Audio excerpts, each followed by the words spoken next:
ऐसे विपक्ष जो लामबंद था इस वक्त मुंबई में सरकार के खिलाफ, प्रधानमंत्री मोदी के खिलाफ, उसने अब अपनी नीति को बदल दिया है। ये दो तस्वीरें हम आपको दिखा रहे हैं। इस नीति को बदलने का जो कारण है वो ये तस्वीर जो आप देख रहे हैं, जिसमें जेपी नड्डा रामनाथ कोविंद से मुलाकात कर रहे हैं। दरअसल जैसे ही ये जानकारी औपचारिक की गई कि कमेटी का गठन हो चुका है वन नेशन वन इलेक्शन पर और इसका अध्यक्ष चुना गया है पूर्व राष्ट्रपति रामनाथ कोविंद को, और उसके बाद ये फॉर्मल मीटिंग जिसमें ये संकेत दिए गए कि जल्द ही नोटिफिकेशन जारी हो सकता है। हालांकि कमेटी के मेंबर्स कौन होंगे और रिपोर्ट कब तक सौंपनी होगी ये अभी तक साफ नहीं हो पाया है। लेकिन कानूनी दांवपेच जो सबसे बड़ा मुद्दा रहेगा इस पूरे नए बदलाव में, वन नेशन वन इलेक्शन में, उसी पर मंथन ये कमेटी करेगी।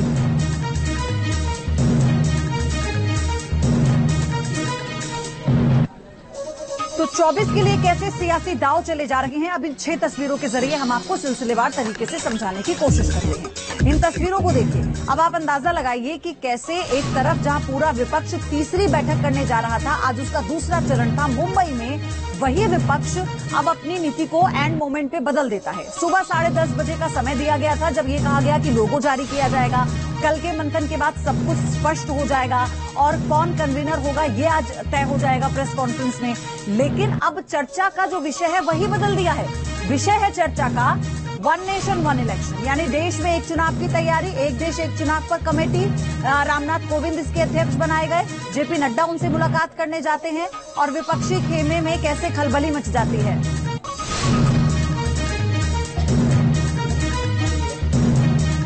वहीं प्रियंका चतुर्वेदी ने जब इस वन नेशन वन इलेक्शन पर निशाना साधा, सेशन बुलाने को लेकर प्रधानमंत्री की टाइमिंग पर निशाना साधा, तो इस पर प्रहलाद जोशी ने उन्हें जवाब दिया। देश के मुद्दों पे आज एक कमेटी बनी है।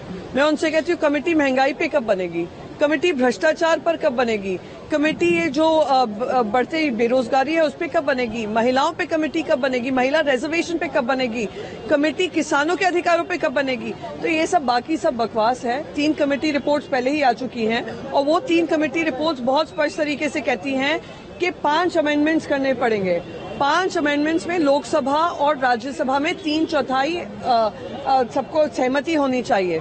फिर ये स्टेट असेंबलीज में जाएंगे, स्टेट असेंबलीज में ये आधे से ज्यादा मेजॉरिटी होगी तब ये पारित होंगे।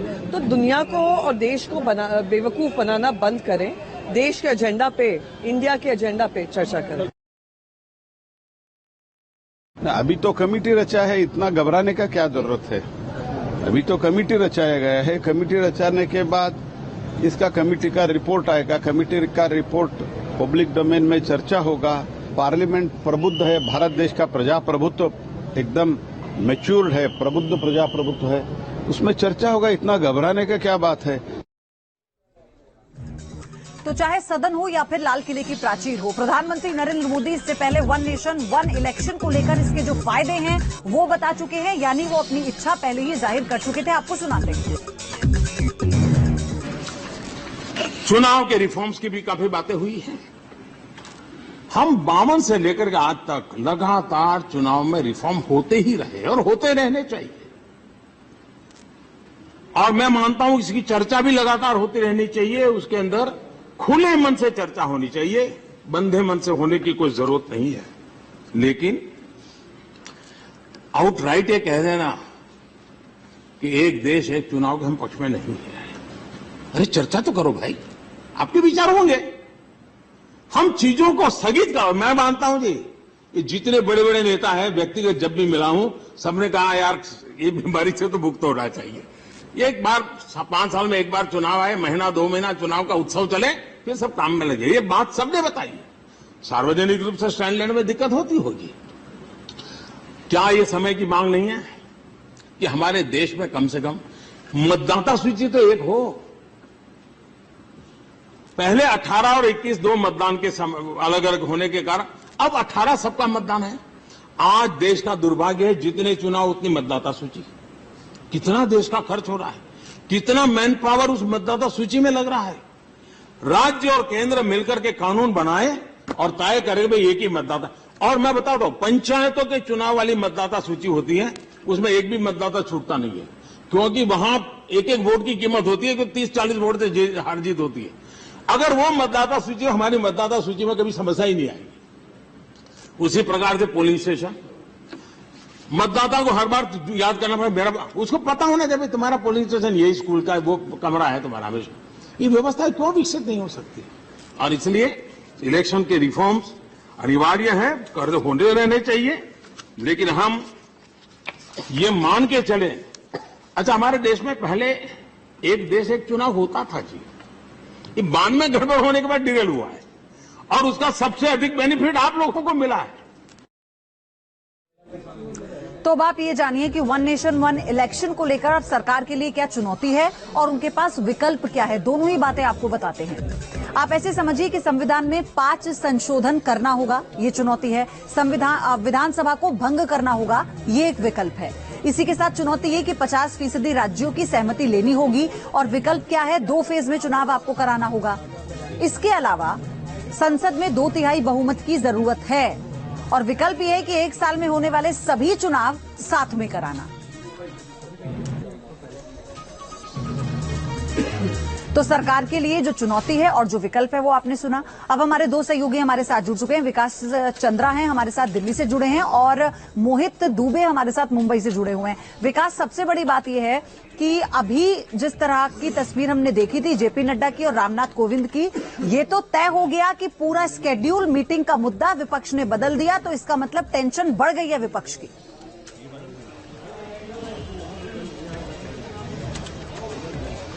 निश्चित तौर पर विपक्ष की टेंशन बढ़ेगी भी। देखिए, जो इंडिया गठबंधन है उसके अपने मुद्दे हैं, अपने एजेंडे तय करने के लिए क्या वो उनकी 2024 की चुनावी रणनीति हो, इसके लिए वो बैठक कर रहे हैं। इस बीच में कल खबर आई कि संसद के विशेष सत्र को बुलाया गया। आज आई कि रामनाथ कोविंद जो पूर्व राष्ट्रपति है, उनके निवास के बाहर ही हम खड़े हैं, अभिनिवेशन की टीम है, कि उन्हें एक समिति बनाई गई है जो एक देश एक चुनाव के ऊपर विचार करेगी। उसकी रिपोर्ट के बाद सरकार उसको अमली जामा पहनाएगी, यानी कानूनी रूप देगी।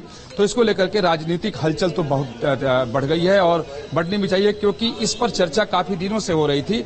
और आप मुझे व्यक्तिगत तौर पर याद है कि जब एनडीए की सरकार थी और प्रधानमंत्री अटल बिहारी वाजपेयी थे, तो उस वक्त भी ये बातें होती थी कि एक देश एक चुनाव हो, इससे देश का संसाधन का दुरुपयोग नहीं होगा, देश का जो खर्चा होता है वो खर्चा बचेगा, मैन पावर जो लगते हैं वो बचेंगे। तमाम सारी इसकी बातें थी और बहुत सारे इसके फायदे गिनाए जाते थे। और अब प्रधानमंत्री मोदी भी कई बार गाहे बगाहे इस बात को कहते रहे, और लाल किले की प्राचीर से भी उन्होंने कहा। और अब ये एक देश एक चुनाव को लेकर के समिति का गठन कर दिया गया है, और सोचे कि अध्यक्ष पूर्व राष्ट्रपति रामनाथ कोविंद को बनाया गया है। हालांकि इसके सदस्य कौन होंगे, ये समिति कितने दिनों में अपनी रिपोर्ट देगी, समिति के काम करने का स्वरूप क्या होगा, किस दायरे में वो काम करेगी, ये सारी बातें अभी सामने आनी है। लेकिन पूर्व राष्ट्रपति की अध्यक्षता में समिति का गठन, और उसके जैसे ऐलान हुआ है, जानकारी आई है, उसके बाद जेपी नड्डा का उनके घर पे आकर मिलना, तो इससे एक बात तो साफ दिखाई दे रही है राजनीतिक तौर पर कि सरकार एक देश एक चुनाव को लेकर के अपनी तैयारी में काफी दिनों से जुटी हुई थी। ठीक है विकास, और सवाल तो ये भी एक तरफ भूपेश बघेल, टीएस सिंहदेव तो इसका समर्थन कर रहे हैं, वहीं मल्लिकार्जुन खड़गे और जो तमाम नेता हैं, संजय राउत जैसे नेता, वो इसके विरोध में फौरन उतर आए हैं। मोहित, आपके पास आऊंगी, इस पर सवाल लूंगी, लेकिन कमेटी बनाई गई तो विपक्ष भड़क गया। संजय राउत, सौरभ भारद्वाज और रामगोपाल यादव ने क्या कहा वो सुनाते हैं। वन नेशन और वन इलेक्शन ठीक है, लेकिन उससे पहले फेयर इलेक्शन लीजिए।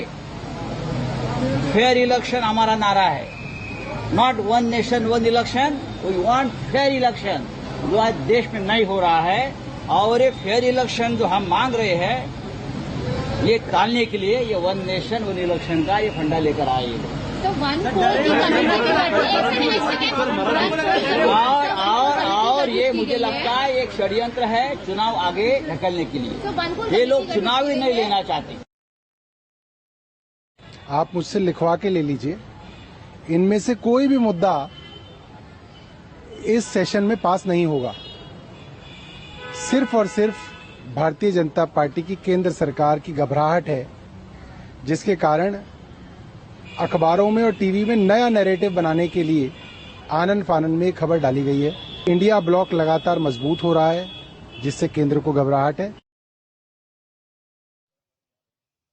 राष्ट्रपति को किसी पद पर नहीं किया जाना चाहिए, परंपरा ये है, किसी को नहीं किया जाना। अगर किया है तो गलत किया है।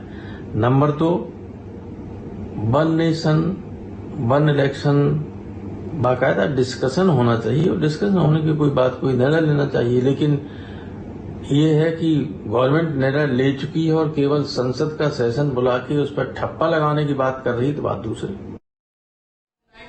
अब चलते हैं मुंबई। मोहित मेरे सहयोगी हमारे साथ जुड़े हुए हैं। मोहित, सबसे बड़ी बात यह है कि सवाल तो विपक्ष की स्ट्रैटेजी पर खड़े हो रहे हैं कि अगर किसी तरह की कोई नया परिवर्तन सरकार की तरफ से किया जाता है, ऐलान किया जाता है, वो अपनी स्ट्रैटेजी बदल देंगे। इसका मतलब आपकी स्ट्रैटेजी में कमी है। 10:30 बजे का समय आप ही ने दिया था, आपने कहा था लोगो जारी कर देंगे, आप पीछे हट गए। देखिए पयोधी, इस बात को समझना होगा कि बहुत इंपॉर्टेंट, बहुत महत्वपूर्ण ये फैसला है केंद्र सरकार का, वन नेशन वन इलेक्शन। और इसको लेकर निश्चित तौर पर देखिए रणनीति तो तमाम थी। कोऑर्डिनेशन कमेटी की थी, स्ट्रेटजी कमेटी की थी, ज्वाइंट इलेक्शन एक्शन कमेटी की थी, इसके साथ रिसर्च विंग की थी, कोऑर्डिनेटर्स नियुक्त करने को लेकर था, कन्वीनर बनाने को लेकर था, तमाम ऐसे मुद्दे थे। लेकिन इसमें सबसे बड़ा मुद्दा यही था कि आज लोगो लॉन्च किया जाएगा, लोगों को रोक दिया गया है। और दलील ये दी गई है, जो हमारे सूत्र बता रहे हैं, अंदर से जो खबर मिल के आ रही है, कि तमाम ऐसे सुझाव आए हैं लोगों को लेकर कि उसको और परिवर्तित और बेहतर किया जा सकता है। इस वजह से आज लोगों को रोक दिया गया है, आज जारी नहीं किया जाएगा। अभी थोड़ी देर पहले हमने शिवसेना से राज्यसभा सांसद प्रियंका चतुर्वेदी से बातचीत की। उनका ये कहना था कि आप बताइए कि लोगो महत्वपूर्ण है कि कोऑर्डिनेशन कमेटी है, तो उनको तय करना है कि क्या महत्वपूर्ण है। तो आज जो इंडिया घटक दल की बैठक हो रही है, उन्होंने लोगों को पीछे कर दिया। और देखिए जो लगातार हम बता रहे हैं और दिखा रहे हैं कि अंदर लोगों से ज्यादा महत्वपूर्ण उनको ये लगने लगा है कि एक देश एक चुनाव के को लेकर रणनीति क्या होनी चाहिए। ताबड़तोड़ प्रतिक्रियाएं जो हैं वो विपक्षी दलों की अंदर से आ रही है। ये है ना मोहित की 10:30 बजे लोगो, उसके बाद मंथन,